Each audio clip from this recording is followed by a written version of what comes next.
What Guanawaradu Sewa Guego. On this edition of the Aunties Dandelion, we're visiting with singer, composer, musicologist, JUNO and Polaris Prize winner, language carrier, and exuberant Indigiqueer futurist, Jeremy Dutcher.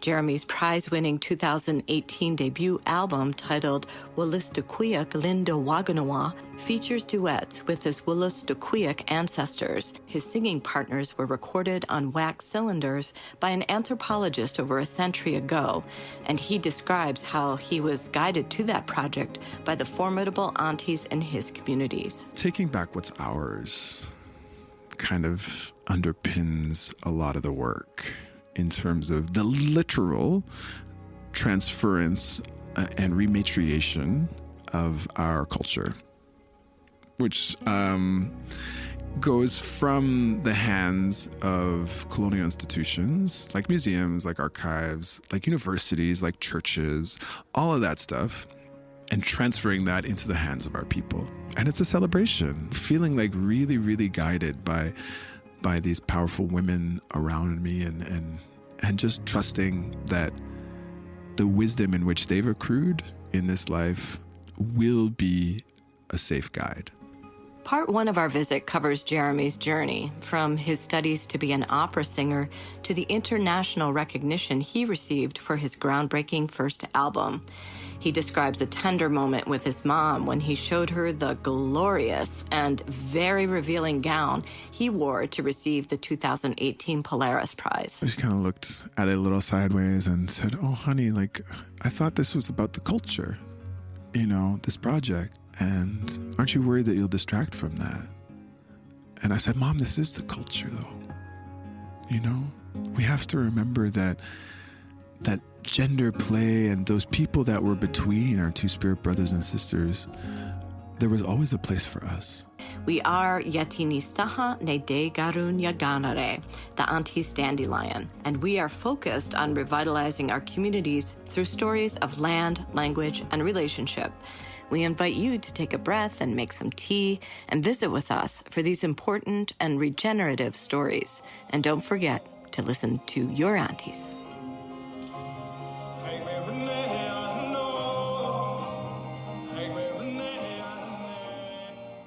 The auntie energy around this continent is like strong. Isn't it? Yeah, wow. And I know we're going to get to it and talk about it, but I'm excited to be a part of this auntie project. And Thank you. Yeah, it's really beautiful anytime that we can get together and talk about the women who guide us. Mm-hmm. For me, that's it's been an important theme throughout my life. So I'm just like, anytime that opportunity arises, or to talk about language, or to talk about literally anything, I know, that's how So we're here. It's an absolute honor to sit with you and to have this discussion. It's an honor to be here. And the pronunciation of your album. Okay. I just want to make sure. Happy to. Wolastoqiyik Lindo Waganawa. Pretty close. Okay. I'll usually break it down like this.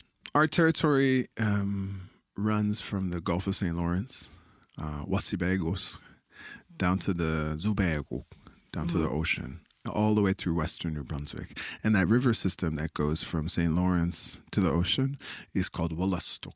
Okay. So Wolastoq is the river. That's a beautiful... Yeah, Wolastoq. It's got that ending Q on it. It kind of makes a sound. It's one of the most beautiful. It's a great... Yeah. Yeah, I like to say it's like you're saying a K, but you blow a W through it. Yeah. Yeah. Wolastoq. Yeah, exactly. My grandmother would say, "Don't make a meal out of it." Just Wolastoq. Because it's really subtle when you hear the old ones speak. It's like, anyway. So the river is called Wolastoq. The language is called Wolastoqiyik. Wolastoqiyik. So we speak the way of the river. Oof. And then we are, as the people of that river, are the Wolastoqiyik. Wolastoqiyik. Wolastoqiyik. And that's that first word. So we're the people of the beautiful river, Wolastoqiyik. And then I like to break that second word down kind of because our languages, and I believe Goengahaga is the same kind of verb based. You kind of start with the verb, and then you're kind of adding on to the verb either direction, right, to point the verb and talk about the action. So for example, that second word, the verb to sing, like he or she sings, is lintu. Lintu. So lintuwagen is a song. Lintuwagen. So you sing a song at lintuwagen, and then multiple, like pluralized version of songs is lintuwagenua. Lintuwagenua. That's perfect. Lintuwagenua. Hey, yeah. Is there a little pause under wa? Lintuwagenua. Just like there's a little. Yeah, probably. Lintuwagenua. Yeah, I don't know. Yeah, that's true. Lintuwagenua. Wolastoqiyik. Wolastoqiyik lintuwagenua. Oh, it's perfect. Ooh, I feel it. It's and do you feel that? Yeah. Yes. Yeah. Always like when those words. I've been encouraged now to not even talk about fluency anymore. Yeah. Elders talk about flow. Is it fluid? You know, and when we start to say these words and it feels that sense of fluidity, it feels like you're speaking, with the mouths of your like the ones who went before. Nourishing. It's nourishing. Yeah. Anyway, thank you for asking, and thank you for your patience. And I like to break it down in that way too, because it really shows the complexity and the beauty of our words and everything that they hold.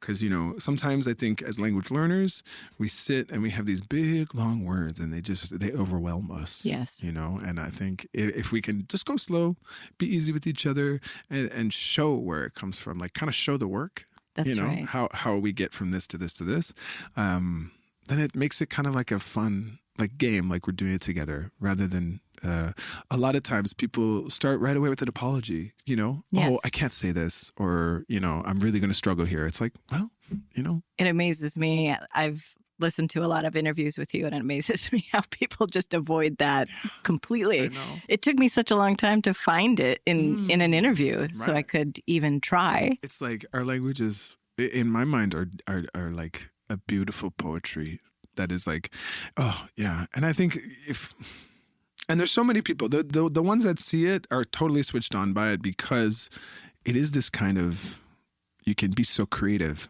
in how you build our words and how you express in that language, in I believe in any indigenous language, because it's relational and it's action, and it makes for the best stories, like our orators when they just go off in language. It's like it's truly just a beautiful art form. You were saying that you did the immersion program for Mohawk language? I did. Yeah. How can you tell me a bit about how long was that? Maybe what was your experience? A 3-year adventure. Yeah. And every day? Every day for 3 years? Wow. Yes, every day. Oh my goodness. Yeah. And it still is the hardest thing I've ever done and the most beautiful thing. I don't mean to be No. but it's true. Yeah. It's true. And it's still, even this morning, I got up, I listened to Ganyugeha. There's this podcast that I listen to and I translate it. And then I speak with friends twice a week who are a little more fluent than I am. And just keep it going, Yeah, it was a beautiful, and that was when we first saw your concert in Guelph and we were yelling and screaming. Oh my gosh. The aunties are here. Together, yeah. Aunties. And the whole immersion school was there.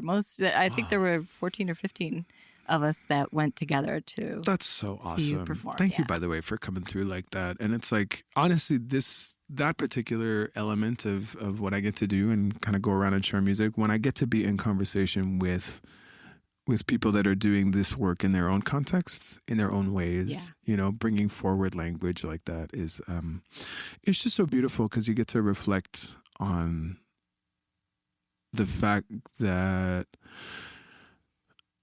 we're not in this alone. That's right. I think this work can feel really, really solitudinous and the hill is so big in order to even get it back to where it was last generation. That's right. Right? I reflect on the fact that when my mom was young, Wolastoqiyik was the lingua franca. It was the language of every day, you know? And just in one generation, we've seen this flip, where it's now we're considered severely endangered language. And you have less than 100 Less speakers? than 100 speakers. Oh, my goodness. Which is, TikTok. Well, you know, it's like, it makes it very pointed for, and this is kind of always the way it was when we were coming up. It was very directed at us to say, like, it's you guys, you're the generation that's going to save this language. Yeah, which is a lot of pressure. There's a lot of pressure. Yeah, a sense of responsibility definitely was woven into every time we heard that language. And I think some people really rose to that pressure and like wanted to, and it turned a lot of people off though too, right? Yeah, I can see where that could happen. And that's what I appreciate about what you're bringing to this space is the play and your music as language and the expression, your fashion icon status. Come on. But all of that is part of the joy that you're bringing to these spaces. Yeah. I feel a little emotional already. Okay, we're 2 minutes in, and I'm do it. This is going to be a heart conversation. Let's get into it. Already. I'm so happy. No, it's really one thing that I try to take from those who have gone before. Somebody like Buffy St. Marie, she gave a beautiful piece of advice and said, "Don't forget, music is play." Play is the ultimate word there. You know, we gotta honor that sense of exploration and freedom, because as musical artists, that's our currency. We get to be in play more than most people. Yes. So let's show that joy, and let's show that. And even though we're telling hard stories, especially, you know, Indigenous artists, we're often looking at very hard truths in our songs and very hard political situations. And yet, so often it's done with humor and joy and beauty. And I think I'm always trying to orient back to that. Because I think there's for me, I see a consumption of our pain, you know, and our stories that are hard. Absolutely. And I don't want to contribute and play into that, because what trauma fetish. Yeah, because what I see is when I see is beauty and revitalization and resilience. You know, and it matters where we point the camera. And Indigenous people can go a long way, kind of economically. You know, if you buy into that, that's what the overculture really wants to hear. Is that it's not that we can't express our sadness, but to fetishize that trauma is something different. Well, it puts us like, those are the only stories that we have, right? And we know that this is not even scratching the surface of the depth of the narratives and of the old stories and everything that those songs can offer. I just think we miss it when we look at not to say that those stories aren't important to come forward and be told, because I think they absolutely are. But we can't be stuck in that place, because it sticks us in a place. It does. Right? And I think like, oh. Yeah. We have this beautiful we have a beautiful word in our language, ligao. And ligao is like, oh, you poor thing. Yeah. You know, this kind of, and it sometimes can be said in a sincere way, but often it's kind of like kind of a little jokey, a little like, oh, you poor thing. And I'm not interested. I always say, like, I don't want to have a legal powwow. Like, I'm not interested in that. Because there's too much work to be done. Yeah. You know, and it's like when we get stuck in the, oh, I wish it was this, I couldn't be this, and you know, it's just like, well, just again, I'm gonna go back to Buffy again, just because she has this beautiful quote. I know, I love how you talk about an auntie, holy. Yeah, no kidding. Yeah. Like, somebody's words you look to, and that has kind of gone ahead and done it, and then sends word back from the field. You know, that's kind of stuff that I look to. Anyway, so she said, if what you want is not on the menu, go into the kitchen, cook it up, and show them how good it tastes. you know? And it's a critical difference from the, Right. like, isn't this hard? Isn't this bad? Yes, Right. 100%. But we know that there's wisdom and beauty and teachings in what we have to offer to humanity, you know, and we need to, this is the moment that it needs to be shown because we don't have any time left. You know, the hour is now. And you talk about narrative sovereignty, which I love. So you have all these phrases that are coming back from the field that I'm latching right onto. And I think that this fits in with what you're saying around narrative sovereignty, and the stories that we hold as Indigenous people, how they're ultra relevant. They're not just relevant. Can you talk more about that? I mean, yeah, I mean, and narrative sovereignty is us taking our stories back and getting to tell them kind of for the first time in an outward way. They don't know us. They don't really know us. True. Like really. Because every projection that they've had of who Indigenous people are is just a reflection of themselves, which is to say, bloodthirsty savages. Because when they came, that's what they wanted to see. Yeah. And they didn't see our philosophers and our artists and all of the deep teachings within language and these cultures. Yeah. And so they came expecting kings and queens, you know, and they're still in that space, right. You know. I had kind of an eye-opening experience. I was back home and sitting. This was kind of it was last year when kind of the Mi'kmaq lobster fishery thing was really popping off, and with the Acadian fishers, and I was sitting with Henrietta. She's like the oldest speaker now left. She's 93 years old, and she's amazing. Oh my gosh. Like sitting with her is like a master class every time in our language. But she said, you know, this whole thing is a misunderstanding. And of course we just kind of like, because yeah, we thought she was talking about the lobster stuff, but I said, well, what do you mean? She said the whole thing. She meant the entire encounter between Indigenous and non-Indigenous peoples. She said, when they...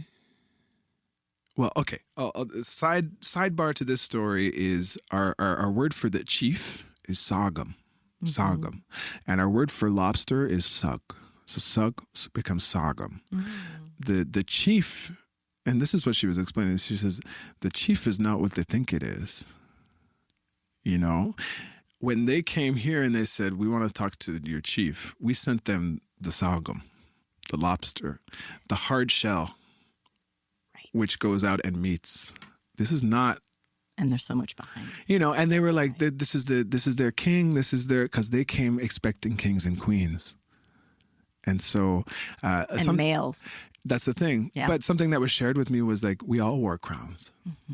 We all wore crowns here because we had that sense of true equality, and that's not to say that we didn't have representatives of the people, but there was a sense of like true equality in this place. And ever since that first misunderstanding of like, we sent this out, because that chief is just a representative who's kind of being the outward face, but also in our teachings is to like execute what the clan mothers and grandmothers want. That's right. Right.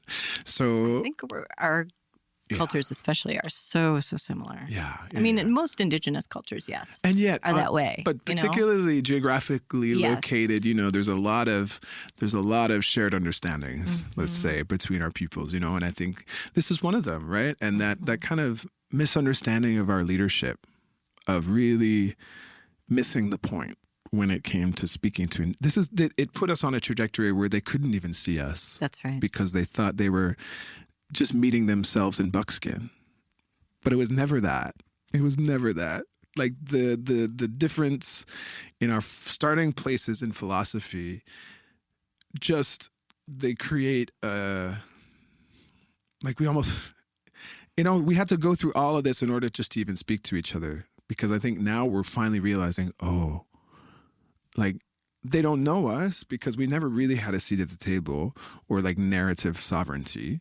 And so they've just been telling like fantasies about us, Yes. like cowboys and Indians shit, like, you know, all of this stuff that's kind of just missing the mark. And now, I feel like we're in this space and opportunity where we're sitting in the rooms or the script writing rooms, or we are telling our own stories in our languages. You know, this stuff is all coming forward right now, and it has to. But it's going to change things.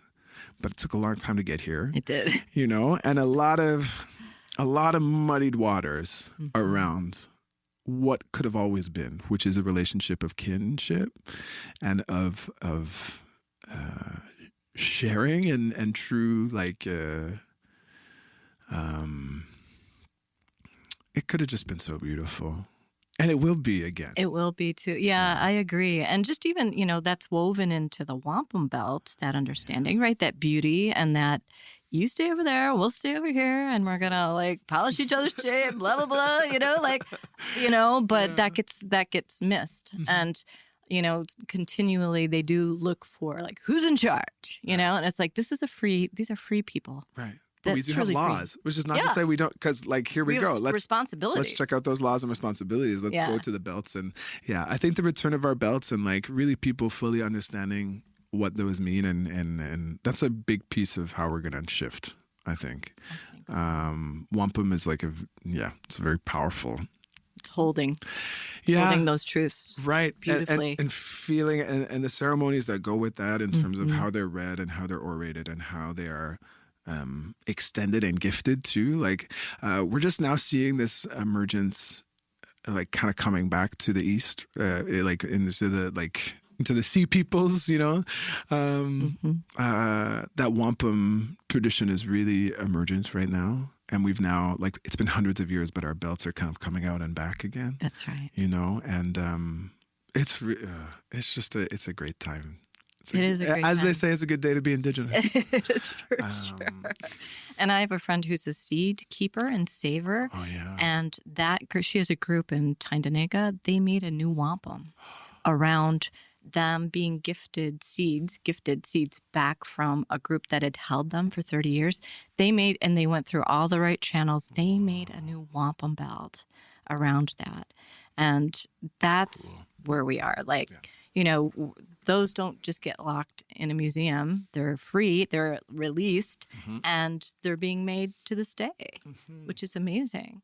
So could we do your intro in language? Yeah, happy to. Yeah. I love that we're just off to the races. I know. Yeah. We could go on for hours and hours, I'm sure. But, okay, so I guess I'm talking to everyone. Got to remember. Okay. Kwepsidewen. Ntlewe spiguduya G plugin. Ntlewe Jeremy Dutcher. Nagat duje au negutkok wabanaki cook. The gage wigu and tiotiage. Naga pside yell gutterman. Naga edge will the hazi. Ehoda bemigiskok. Need that big. Very happy to be here with my friend today. I just said my name is Jeremy, and my other name in my language, and I come from the Wolastoqiyik, the people of the beautiful river. Now I reside in JUNO in Montreal, and kind of everywhere, which is where I say kind of flying around. Is that your name for Montreal? Yeah. That's our name for Montreal. Really? Yeah. Okay. Oh, they're so close. Cousin.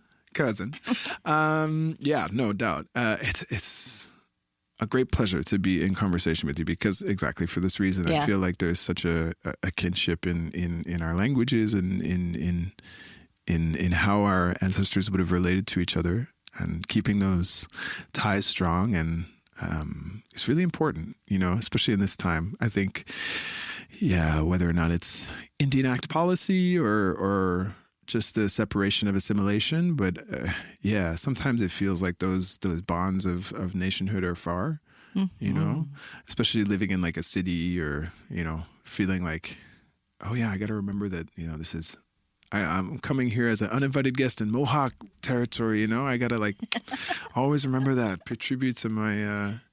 Yeah. Anyway, but anyway, it's so much to say. It's really nice to sit down with you and kind of relate and also greet in language. And every time too, I like to sit and say this kind of, especially when I do sit with somebody and talk about language.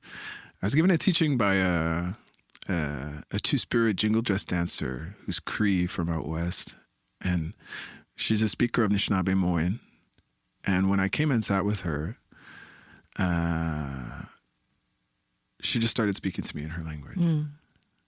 And she says, "You'll remember." Mm-hmm. That's right. And so, I was like, and it took a while, but there were some words that I caught, and she would do a little translation at the end. But anyway, so much to say. I think just speaking to each other is really important. So with that, I'll say, "Nukmis signagamusam se wili wincho ladue waganen. Gizimanua gone chilni lundin stagage no leudeminen till go bazited." So. It's just something we like to say when we gather around our language, which is to thank the grandmothers and the grandfathers for protecting it. Yes. Because it's amazing that we're able to sit and to create work around language, and that it's even here with us today. It's a true miracle. It is. It is a miracle. Yeah, because they worked really hard to get rid of it, and they didn't. So here we are. Wonderful. It's a pleasure to sit with you. It is a pleasure. Well, and, our belief, and I imagine this is your belief as well, that the language emanates from the land, right? And so can you tell me about your land and where you're from and what it's like? Gladly. Yeah. Exactly. This is a teaching that has been echoed to me through my life, which is that, the language is the land and the land is the language. They are inextricably connected. And, as we've seen a losing of our land and access to that land, so have we seen losing access to our language, right? And so we're in a transformational moment right now because we're seeing these, and because of shining examples of our relatives who have been doing immersion programs, language nests, schools, all of these things, we now we just opened our first language school last week. Oh, what? Immersion, yeah. Beautiful. Totally. Yeah. Beautiful. A fire has started. Wow. So it's really awesome work that's happening. It's also a really uphill climb too, and we're in the fight of our lives. So, but you ask about the land. So I'll tell you, but it's related to a river, right? So Wolastoqiyik is a river that runs from Wassabegos down to Zubego. So from the St. Lawrence River down to the ocean, and through the western part of the province of New Brunswick. And our territory kind of lies from the mountains, our Mi'kmaq neighbors on the east of us, and there's a mountain that separates us in New Brunswick, and kind of all the way down in Maine too, right? Because we did not cross the border crossed us, and so we share with the Passamaquoddies right across the border. We have the same language. It's literally, we share a dictionary. It's the same language, but we've been split by that border. Yeah. And so now we have these cultural paths that have diverged, but we share that common history and language. So that river, but it comes back to the river, right? Because Wolastoqiyik, we are Wolastoqiyik, we are people of that river. And so it's called the basin. So it's like, it kind of comes down from the hills. And that river is kind of our everything, right? It was our highway, it was our food source. It was, something we prayed to, so it holds a really, really big, essential piece of who we are, as Wolastoqiyik. And, so, but, to see it, oh, right, I should totally explain that word too, Wolastoqiyik. because a lot of our languages and place names are super relational to what's around them, right? Yeah. So the two waterways that kind of frame Wolastoq are the St. Lawrence River, very fast, big waterway, rushing, and then the ocean, which is its own kind of beast, right? So Wolastoq actually translates to the peaceful wave. Mm-hmm. So we are the people of the peaceful wave. And that, because it's relational, right? Because when you look at those other waterways around it, Wolastoq is just the most, there's no ripple. It's just like an easy flow. It's almost still, but it just moves in such a easy way. And so we were, for a long time we were called the Maliseets. I don't know if you've ever heard that name before. I've seen it. Written. Yeah. But that's they had this, the colonizers had this bad habit of coming and talking to people being like, hey, who are those Indians over there? Right. Talking about. And something, not everyone has good things to say about their neighbors, right? So, That's right. So they called us Maliseet, and Maliseet kind of became, but that means the ones that talk poorly. They don't talk like us, So it's a little shady. I don't know. And it kind of stuck. So we've been in this whole, because naming is super important, right? Yeah. And we've been in this kind of rebranding campaign to take back our name and ensure that we're spoken about how we speak about ourselves, Absolutely. Which it relates to the river, right? And that's the narrative sovereignty too, right? Hey, that's exactly it. How you're being spoken about. Right. Yeah. And then also inviting people into that conversation and really being gentle with them as we are all kind of relearning. Right. We were all, even a lot of our own people were miseducated and just weren't educated around who we are. Right. Last time I was home, I had the most precious experience. There was a group of people sitting around and one of the young, they were too nervous to ask me, but they asked their mom to ask me, what are we called? I hear a lot of different words. Am I an Indian, or am I Maliseet, or am I Wolastoq, or Aboriginal? Indigenous, right, yeah. And what a difficult question to answer too, and to hold that space of everything. Because throughout my life, even I've been called so many things. I remember being Native and Aboriginal and all of these things, and now Indigenous, I guess. Yeah. And so I kind of tried to hold a lot in that answer when I answered that young person, to say, it's kind of whatever you decide. And there is a reason that we use Aboriginal still in this country, and it's political, and it's treaty, and it's about our rights. And that's important to know, in terms of the context that we use it. There's a reason we use Indigenous, to talk about the broad global perspective of who we are as Indigenous peoples. We are many, but that S is very important too, right? Because we are different and we are distinct. And that's when we start to get that hyper-specific language coming in, like we are Wabanaki, we are people of the East, or we are Wolastoq, we are the river people, rather than the ocean people. That's them over there. We are, and then, so I really laid it out and explained it. But at the end of the day, you're going to choose, and it's going to be whatever feels right for you. And then that involves the learning journey. That's it, right? So I tried to leave space for all that, and then at the end of this conversation, there's an elder sitting in the corner, and of course, has to have the final say, and just kind of, well, I'm an Indian. Just got born in India. I'm going to die an Indian. And who am I? And who am I to deny that of anyone? Of course, that's your experience, right? Yeah. I'm trying to hold all this space for all this contemporary language, and walking it through. Yeah. And then this person in the corner is just like, I'm an Indian. Right. Because that's kind of the limit of the language that was given at that time, right? That's right. The limits of our language are the limits of our mind. Ooh. Yeah. So the more that we have, I didn't have language for that. Sometimes that was an original. Yeah. But you know what I'm saying? It's the more we have access to, the deeper we can describe our world. That's right. And I want to know what you were like as a child. I mean, are you the same exact person? Who were you? Oh, I've been told I was a rather strange child. I spent a lot of time alone. So I'm the youngest of four brothers, and there's one who's quite a bit older, like 14 years older than me. So he was almost, by the time I had consciousness, he was like kind of out of the house, and it was like in my mind is like, oh yeah, that's my brother. He's a jeweler actually. He does incredible work. I'll set you up with this stuff. Yeah. And then I have two brothers that are kind of close in age, and so they kind of hung out and were together.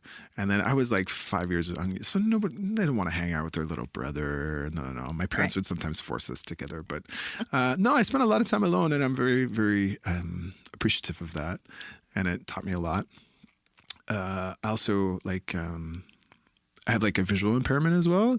And so I spent a lot of time until I realized that, or until the people around me realized that, I spent a lot of time with really, really blurred vision. Oh. Yeah. So like alone, kind of blind in a way, just trying to figure out the world, feeling around, figuring it out. I came to music quite young, but not in a formalized way, like just in a play way, where that was it was never discouraged in my home. Yeah. But I never took I had a brother who took piano lessons, and then the piano kind of became his thing. So, uncool younger yeah, brother. Totally. Yeah, he doesn't get time unless he's out of the house. So it wasn't actually even until he left for college, and I was maybe 16, that I even started to play the piano. No kidding. Yeah, and I just started teaching myself, just sitting down with chords, one at a time. Okay, that's a C chord, that's a G chord. Find my way through it.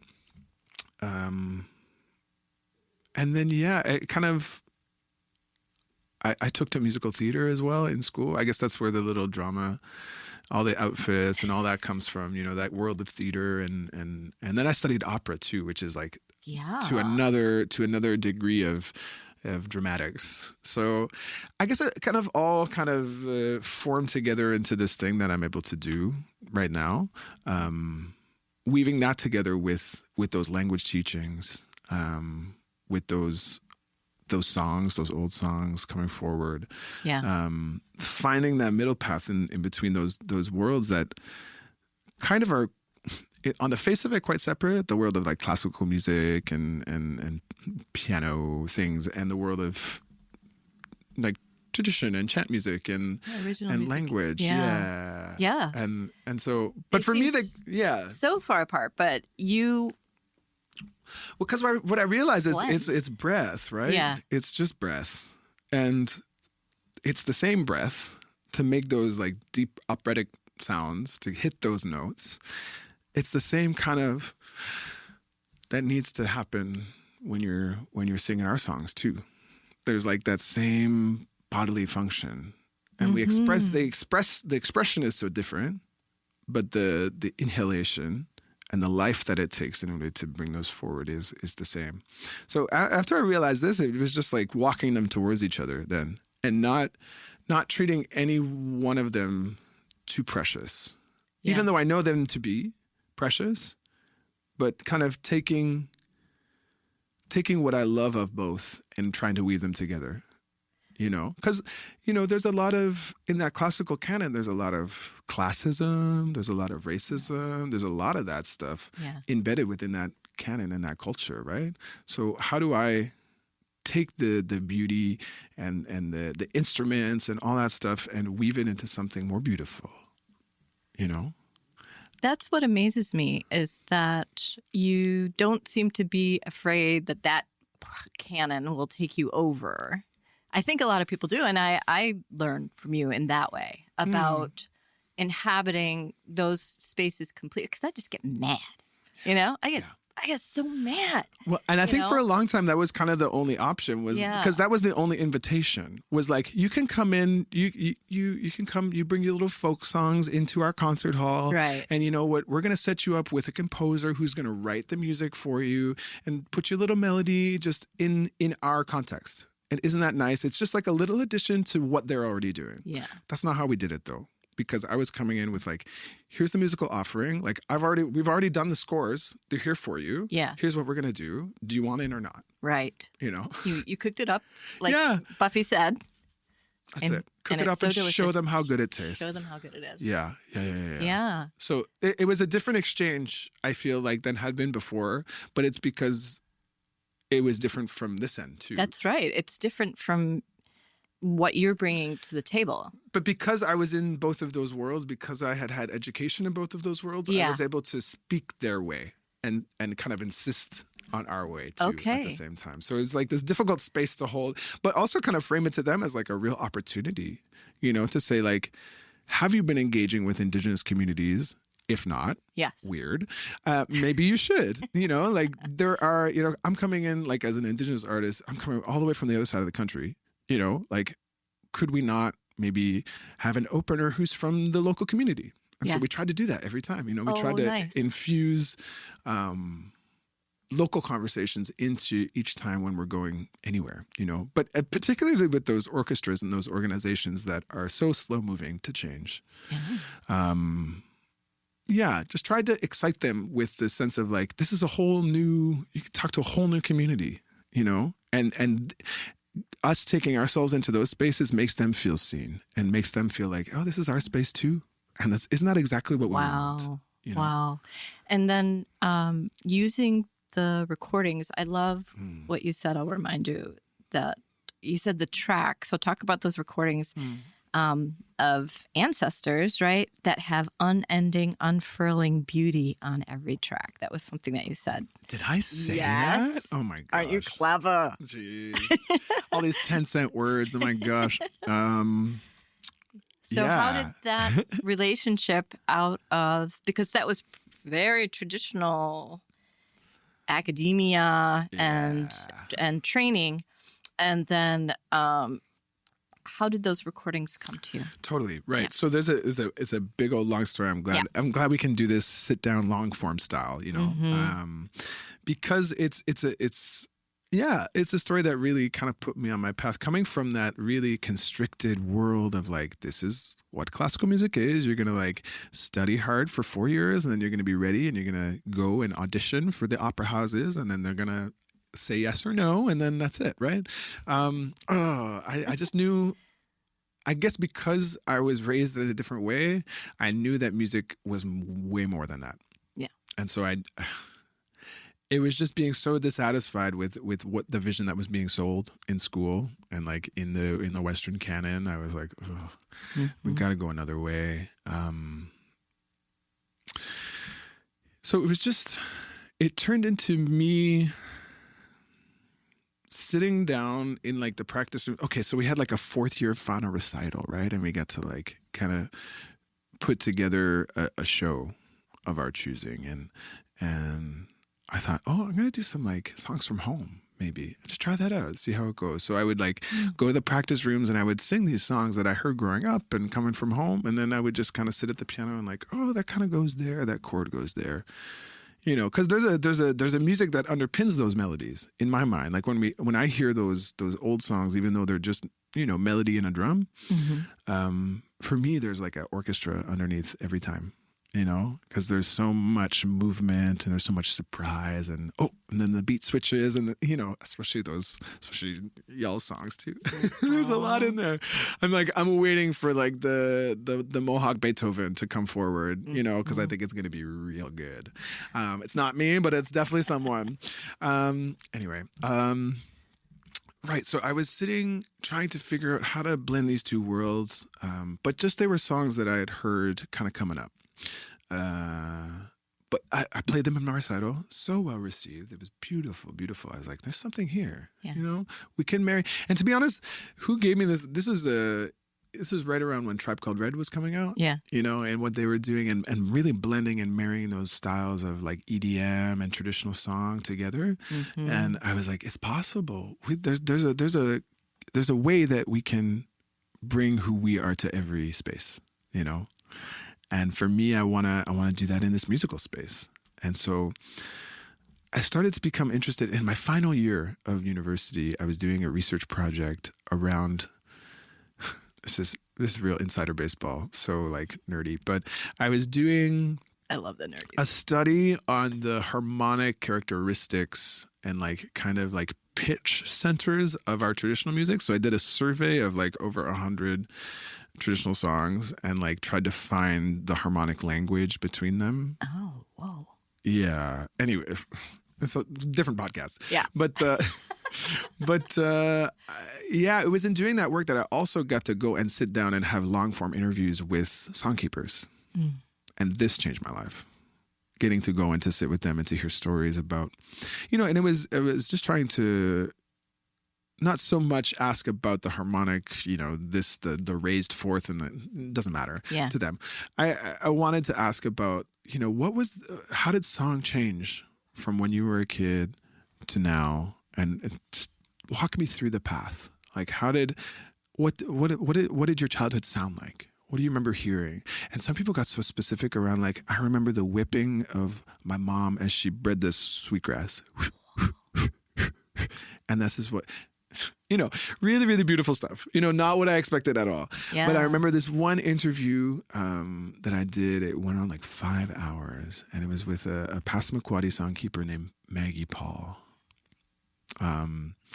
who I had known growing up, like, because she kept lodge at her home behind her house, and we were good. The kids would always go, and she'd teach us songs and stuff.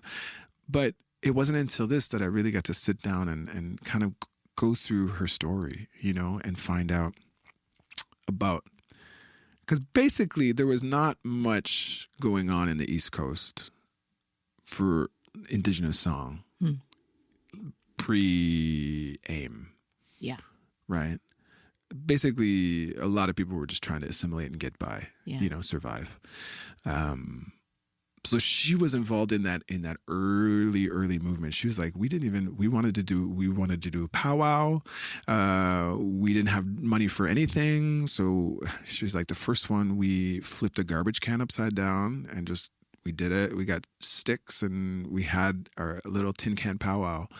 And oh my God, it built from there. And now we have these beautiful like powwows that have been running 30 years now. And she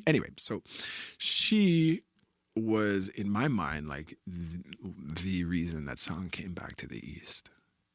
So getting to hear her story and the trajectory, and she went everywhere. She went all around everywhere and collected all these songs and brought them home.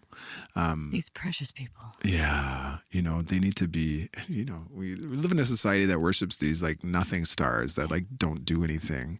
And we have these people that literally have saved worlds. But two, it's like, it's, part of me is like, no, it's kind of for us though. Like those people are for us. We don't, like, I'll be happy to go out there and be the poster person for Indigenous reclamation and whatever, right? Yeah. But like, I'm always aware of like, yeah, but it's the Maggies. It's Maggie. It's like, and there's a Maggie in every community. That's right. Too, almost in every family. Right. So, I'm getting like bumpy just thinking about it, like, because it's heavy and so often I think the wider society wants to pedestal and put up like one person to be like, wow, look at what this person is doing. And that's nice and all too, but it doesn't really accurately speak to like everything that's happening right now. Love and the labor and exactly the risk, really, too, that Maggie had to take to. That's the thing, and she was.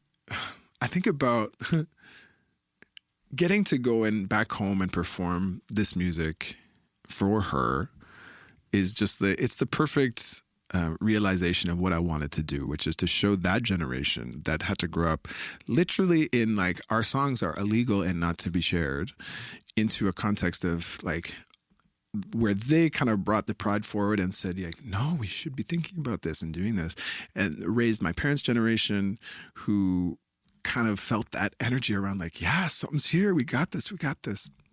But also understood the precarity and like, oh, this is what a time to be alive. And then now this kind of young generation is like, we weren't raised in the same kind of shames. Yeah. And the same kinds of unokayness. It's not a word, but the same kind of precarity and like it's a new time and it's a new day, and I feel like, of course, language is coming forward right now and songs are coming forward right now because they're safe. Like it's safe now. Yeah. For them to do so. I didn't even get to the song part. So your question was about how those old songs came. It was in that conversation, that 5-hour conversation with Maggie. And because a lot of those songs, she was saying, you know, we went everywhere. We went all over, and we got songs from down south. We got songs from Mohawk territory. It's everywhere, right? But she said, you know, if you want to know about the old songs, you can't stay around here. She's like, you got to go to the museum. So she told me about these tapes, which were actually the wax cylinder recordings from 1903 to 1911. And there's this anthropologist named William Meshling who lived among our people and gathered over 100 of our traditional songs. So she really encouraged me. She said, you know, if you really want to study the old songs, you got to go there. And then there was that sort of directive, this auntie energy right there. It's like, you got to do this. You got to. And you're like, yeah, okay. Yeah. But she also, there was an important caveat to that too. It was like, you got to go there and see it and bring them out and use them for the people.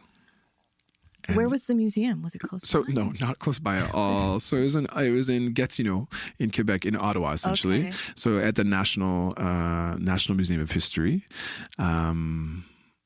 So it was a big undertaking. Like, I put in my little application to the Canada Council for the Arts, and thankfully I was approved. Thank you. Yeah, it was like, it really set my trajectory and allowed me to. So you were out of school at this point. I was just finished my kind of this research project with Maggie was like my last hurrah. And then I was like, oh, what am I going to do now? Like, and I actually got a job as a music student. I got a job in the nonprofit sector, like totally not doing music. Yeah. So I was like, oh, like a music grad with a job? Sure, I'll take it. Like me. Yeah. So I totally stopped doing music and stopped focusing on that. Wow. But this kind of every time I go home, Maggie'd be like, how's that going? Like, you know, they like check in. They plant the seed and they step away, but they'll check in. And then after a while, it was like, oh yeah, this is a responsibility now that I'm holding. So I took it very seriously. And I applied for that grant on the side while I was working, and then kind of started to do that research, you know, but all the time working a day job. So it was like, I was trying to pull myself into, but anyway, I got to go to that museum, sit there for a week, and be just transformed by everything that was there. Like, because it wasn't just the songs, it was also photographs and also like sacred items that are incarcerated in those spaces. That's a great way to put it. Well, yeah, I think too, we have to start speaking honestly about museums and archives and what those are for and who those are for. Yeah. Because basically what they've done is they've cataloged our culture because they thought we were dying out because they were killing us. And that builds the romanticism. Yes, that they exactly. Hold, right? And then, so romantic. And then they keep a key. They're dying. And then they charge a fee. Yeah. And then our artists and our people don't have access to these spaces. They're inaccessible to us. And so for me, I guess broadly, when I think about what the work is, it's thinking, I really love doing music and making concerts and that kind of stuff. And doing this language work is really, really vital and important for me. But taking back what's ours kind of underpins a lot of the work in terms of the literal transference and rematriation of our culture, which goes from the hands of colonial institutions like museums, like archives, like universities, like churches, all of that stuff, and transferring that into the hands of our people, in which then they are able to collectively decide what happens with that. Yeah. You know, whether or not it goes into our museums. Or, and that could mean like building our museums, and there needs to be maybe big conversations about what an Indigenous museum even looks like. And, That's right. But anyway, those are fundamentally conversations for us to have and decide on. And I feel like for a long time we have been cut out of that conversation. And the answer has been, oh, well, you don't have the facilities to care for it like we do. So we're just going to hang on to it for you and this is just paternalism Times carried on. a cajillion. Yeah, exactly. So Yeah. it's, we got to go a better way. Yeah. And you know what? I heard about this one nation out west too, and they kind of started to rematriate some of their stuff, and they actually had ceremonies and they burned it. No kidding. Yeah, because they were like, you know what? This is their home now. Yes. We can now have a ceremony for these relatives, and so they cataloged it and took pictures of it, but then they were like, this needs to be burned. Yeah, so, and that's, as somebody who's like, whoa, we got to have this stuff and it's so sacred, and, I'm like, mortified, and yet that's their sovereign choice as a people, and I want to equip, because it's not just, when I look at that archive, it's not just Wolastoq. There's archives from nation, yes, coast to coast to coast. So I would just want to have conversations with every community that I go visit, to be like, go check it out. Like, to the young artists, like, go explore there. Those are our things there. We don't need to ask permission, Yeah. We don't even need to ask forgiveness. We need to insist on accessibility for all. That's right. And did the songs start writing themselves as you were listening to these? Obviously. Yeah, I mean, kind of in a way. Some of them came easier than others.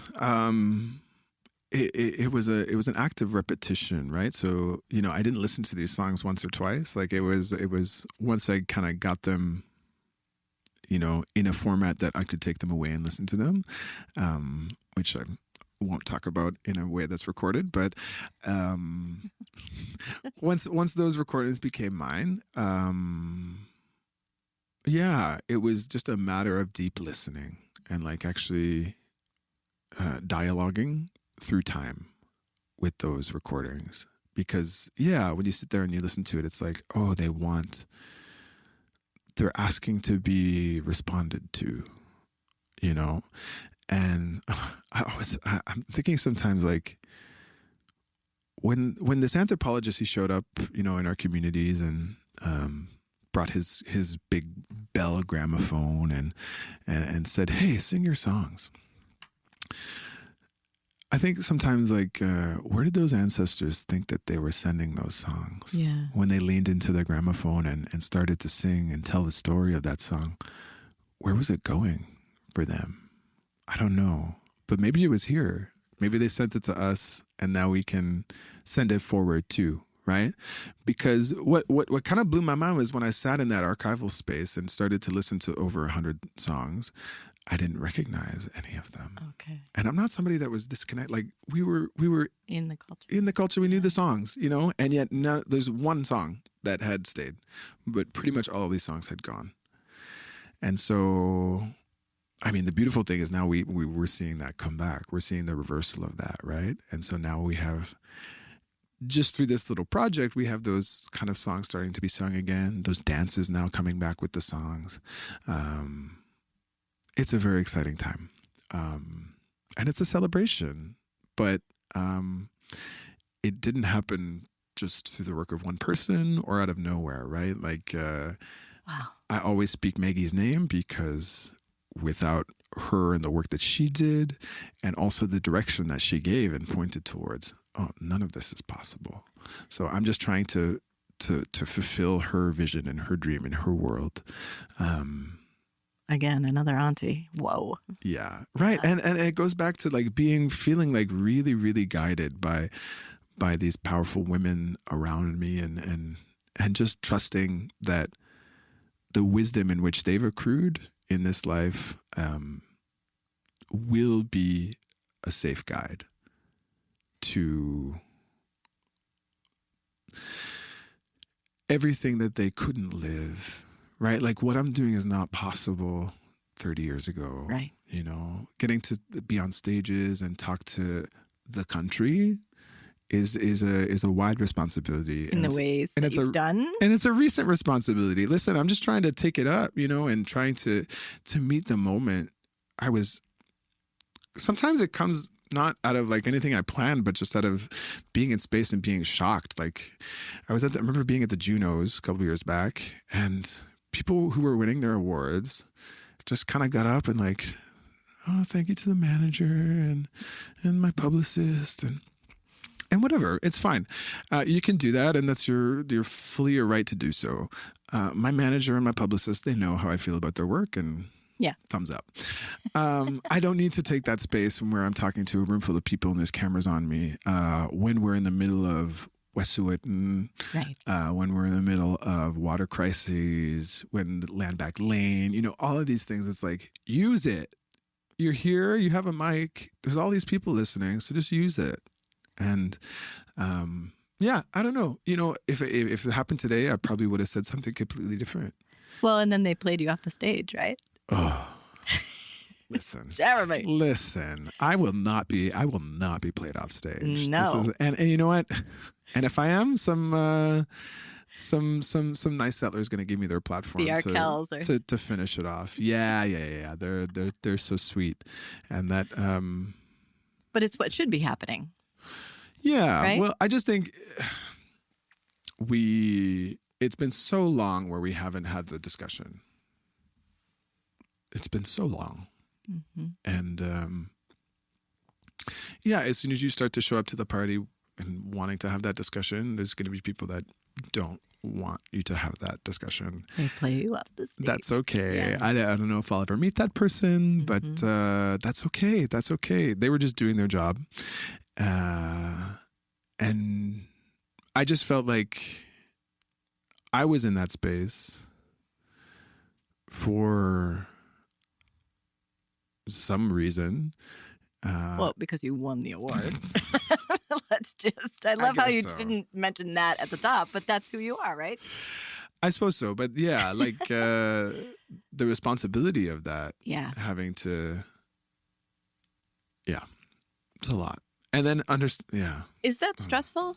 Is it stressful? To your creativity, does it? It's a different lane. Yeah. So for me, I compartmentalize what I do with music and what I do around music, or like in activism spaces, or as kind of not a different person, but just a different part of me, right? And so music is the softest part of me.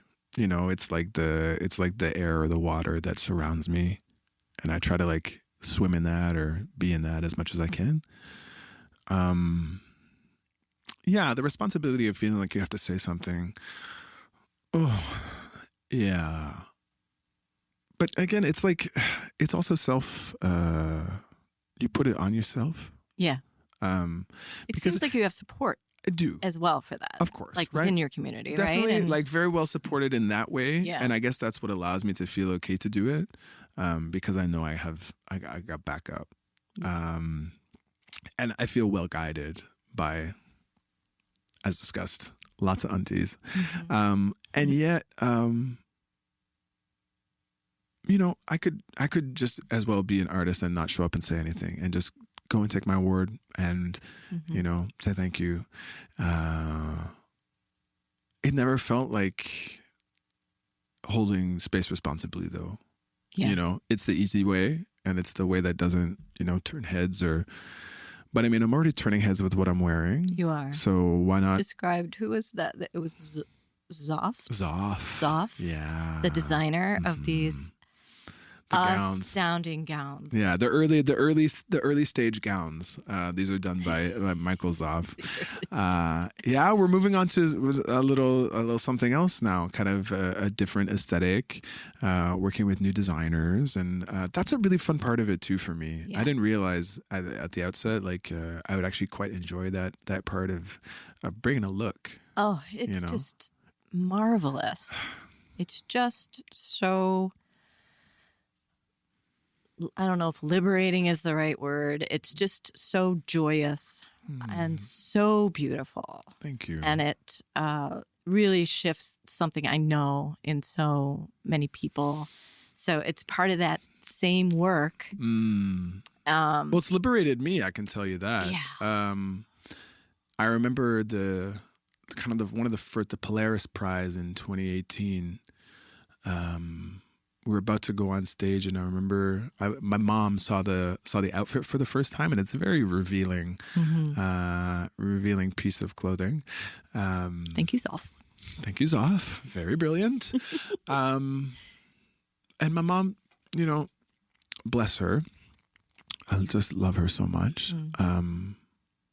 But we're all trying to decolonize, and that moment when I first got to show her that outfit, she says, she kind of looked at it a little sideways and said, "Oh, honey, like, I thought this was about the culture, this project. And aren't you worried that you'll distract from that?" And I said, "Mom, this is the culture, though. Yeah. We have to remember that gender play and those people that were between our two spirit brothers and sisters, there was always a place for us. There was no one was outside the circle. We didn't have the luxury at that time of homophobia or transphobia. Everyone had a place, and it wasn't always the place that we,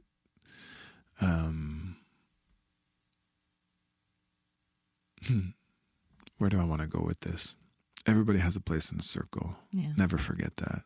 Well, it feels ceremonial as well. Your take on two spirit ways of beings, the magic of that. Yeah. And it's so expansive. It's two. Yeah, right? Totally. Yeah. And it's a different starting place than how Christianity would start with a deficit model of like a sin, or like like it's not rooted in that. Like we root our identities in the gifts that we bring, right? And so when we think about all those gifts that two spirit people bring to a community, that's an unbroken chain that never stopped, right? It was just the imposition of Christian doctrine and of homophobia and transphobia that shifted our thinking around this. So there's an unlearning and a relearning that we're trying to do right now. In my mind, as somebody who perhaps hasn't healed around this, but has seen a path to healing around being myself in my cultural space, I want to show that to people all the time, and I think about the elders that I've guided me, like the Maggies and our Grand Chiffon Tremblay, and these are all incredibly affirming elders, and I never felt less than or othered in our spaces. Amazing. And this is, I've come to know that that's quite rare, because there's a lot of othering, particularly around gender and sexuality in ceremony space, and I just think we need to understand where that comes from and unlearn that real quick, because the medicine that is offered by our queer kin is, I think, what's going to shift us in a big way.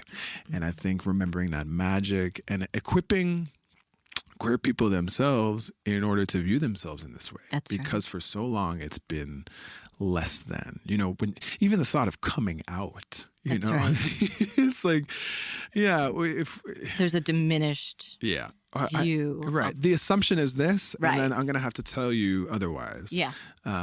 Exactly. But we had such better ways of understanding people's role and their place and what the gift, like I said, what they brought to the people. We're getting there, but it's,